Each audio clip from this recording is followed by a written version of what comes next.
Je m'appelle Thomas Gauthier, je suis professeur à EM Lyon Business School. Dans cette école, je suis aussi doyen associé à la pédagogie en anthropocène. Et peut-être deux éléments supplémentaires, il y a un petit peu plus de 7 ans, j'ai créé un cours d'introduction à la prospective en anthropocène qui est suivi désormais chaque année par plusieurs milliers d'étudiantes et d'étudiants. Et il y a un petit peu moins de 2 ans, j'ai créé en partenariat avec Carbone 4 une chaire qui est dédiée à l'étude de la stratégie en anthropocène. Alors, qu'est-ce que la prospective pour commencer et quand a-t-elle commencé à être utilisée? Alors la prospective a une histoire qui est déjà très riche. On peut situer son émergence au lendemain de la Seconde Guerre mondiale, à un moment où justement il était très difficile de se projeter vers l'avenir, compte tenu de ce qui venait de se passer en France, en Europe et ailleurs dans le monde. La prospective, elle est née à peu près simultanément en France, aux États-Unis et dans quelques autres pays. Je vais peut-être m'intéresser un peu plus à la France. Quelques figures sont associées à la création de la prospective. Tu as d'abord Gaston Berger, qui est considéré comme l'un des fondateurs de l'école française de prospective, qui a commis plusieurs textes fondamentaux au milieu des années 1950 et qui a permis finalement un premier effort de théorisation de la prospective.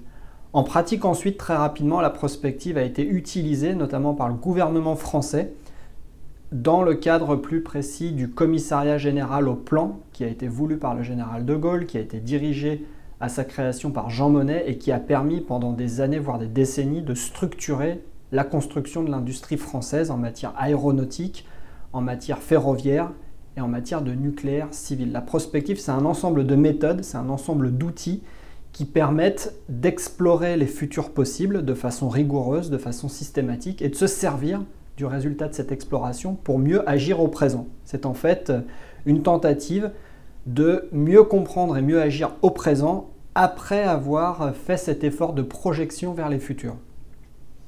Alors justement, tu enseignes la prospective à l'EM Lyon.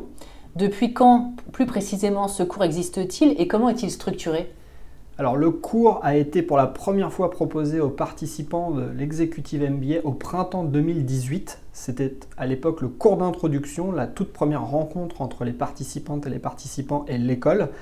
Et depuis lors, ce cours a vocation à ouvrir les chakras des participantes et des participants puisqu'il est essentiellement question de s'interroger sur le monde, sur les grandes dynamiques, qu'elles soient politiques, économiques, sociales, technologiques, qui transforment le monde.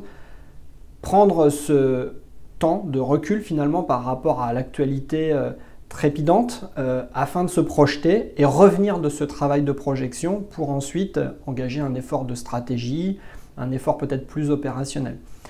Après avoir été proposé aux Executive MBA, le cours a été petit à petit déployé à d'autres participants, participantes. Je pense au programme Grande École, qui est le programme historique de EM Lyon. Donc désormais, ce sont à peu près 1200 étudiantes et étudiants qui suivent ce cours dès leur arrivée à l'école en première année du programme Grande École.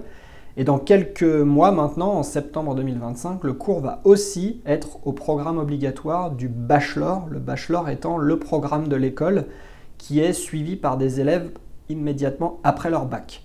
On va être d'ici quelques mois à quelque chose comme 2000 étudiantes et étudiants qui chaque année vont suivre ce cours. Je rajouterai un autre chiffre intéressant, chaque année c'est 40 entreprises environ qui jouent le jeu de venir au contact des élèves en leur proposant des cas réels sur lesquels les étudiantes et les étudiants vont rapidement mettre en pratique ce qu'ils ont découvert de la prospective.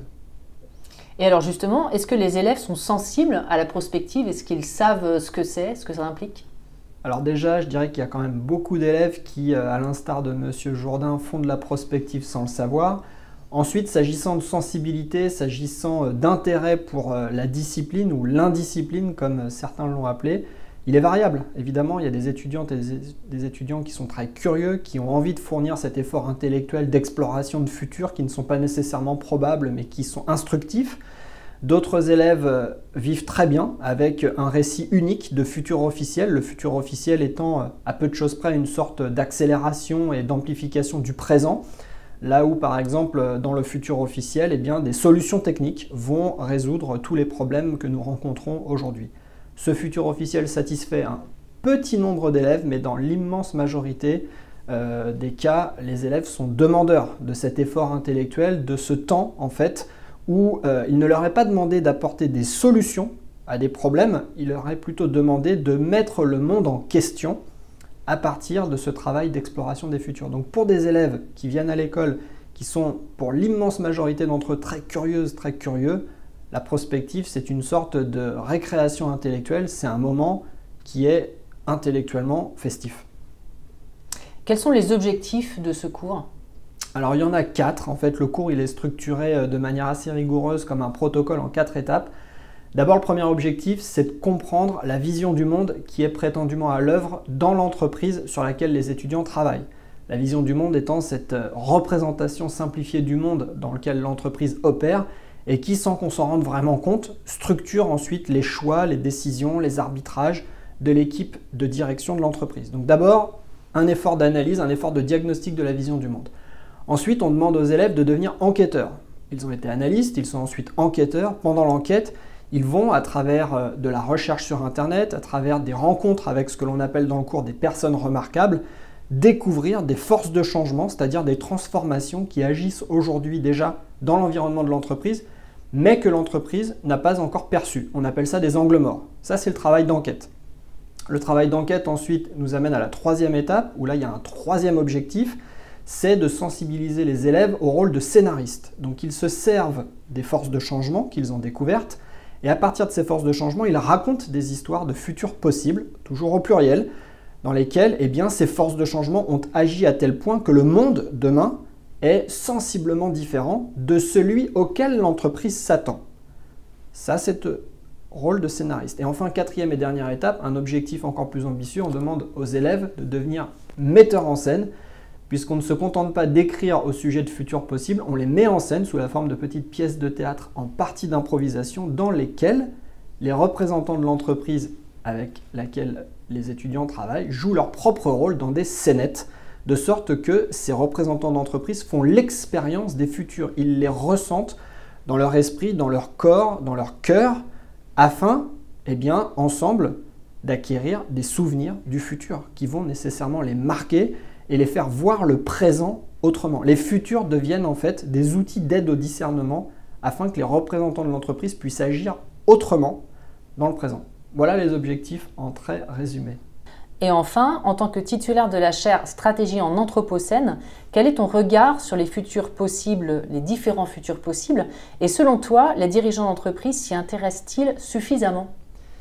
Alors, au risque d'être caricatural, en règle très générale, le rapport au futur que les entreprises entretiennent est assez étriqué. C'est-à-dire qu'on se préoccupe de futur essentiellement quand il est temps de construire un plan stratégique qui en réalité est bien souvent synonyme de projection des résultats financiers attendus.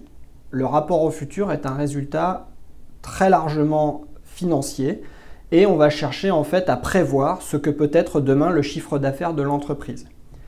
C'est bien dommage, c'est bien insuffisant puisque on a de plus en plus conscience, on a de plus en plus de signaux qui nous indiquent que le fonctionnement des activités productives, des activités extractives crée des dommages au système Terre. On parle de franchissement des limites planétaires, on parle d'entrée, comme tu l'as dit il y a un instant, dans l'ère de l'Anthropocène, et donc le futur ne peut plus être compris à travers l'unique prisme financier. Il y a une avant-garde, il y a quelques dirigeants, quelques dirigeantes, notamment plusieurs que j'ai eu le plaisir de recevoir au micro de mon podcast, qui clairement ont un rapport au futur enrichi et qui, stratégiquement parlant, agissent en véritables révolutionnaires. Ce sont des dirigeantes et des dirigeants qui ont déjà basculé dans une façon de comprendre leur mission de dirigeants autrement. Dans le sens où, pour ces dirigeants et ces dirigeantes, on ne peut plus faire l'économie dans une étude du futur d'une lecture biophysique. On ne peut plus se contenter de réduire la compréhension du monde que l'on a à sa seule dimension financière. La dimension financière ne peut plus être tenue à distance de la biophysique. La biophysique, qu'on le veuille ou qu'on ne le veuille pas, doit faire partie du raisonnement stratégique. Et quelque part, c'est l'objet même du travail que l'on conduit avec nos complices de Carbone 4 que de construire une nouvelle grammaire stratégique dont vont pouvoir se saisir les dirigeants et les dirigeantes, car on pense qu'ils ont besoin d'avoir des protocoles de réflexion stratégique, d'avoir des outils, d'avoir des recettes, d'avoir des moyens faciles, opérationnels pour penser stratégiquement en pleine connaissance de la biophysique qui se rappellera à leur bon souvenir quoi qu'il arrive. Et enfin, donc effectivement, tu l'as dit, tu as un podcast et puis tu as un site internet aussi. Est-ce que tu peux rappeler où est-ce qu'on peut trouver tout ça? Alors le podcast, on en est à la 4e saison. Le podcast s'appelle No Limit. Vous le trouvez sur toutes les plateformes de téléchargement habituelles. Il y a à peu près 60 épisodes qui ont été enregistrés à date. C'est une enquête, c'est mon enquête personnelle avec des personnes remarquables que j'ai invitées depuis 4 ans et qui chacune et chacun me partagent en fait leur lecture du monde. Chacune et chacun me ramène aussi des souvenirs du passé que je n'ai pas forcément moi-même à l'esprit. Et chacune et chacun aussi questionne le monde à sa manière, de sorte que, j'espère, les auditrices et les auditeurs ressortent de là avec une vision plurielle de ce monde dans lequel nous sommes et dans lequel nous allons être d'ici quelques mois, quelques années.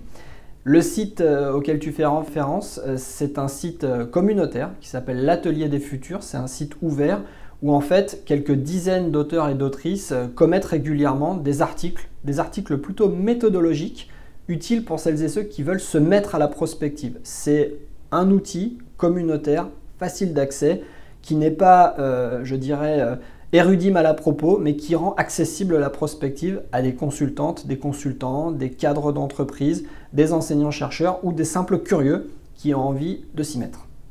Merci beaucoup Thomas. Avec plaisir.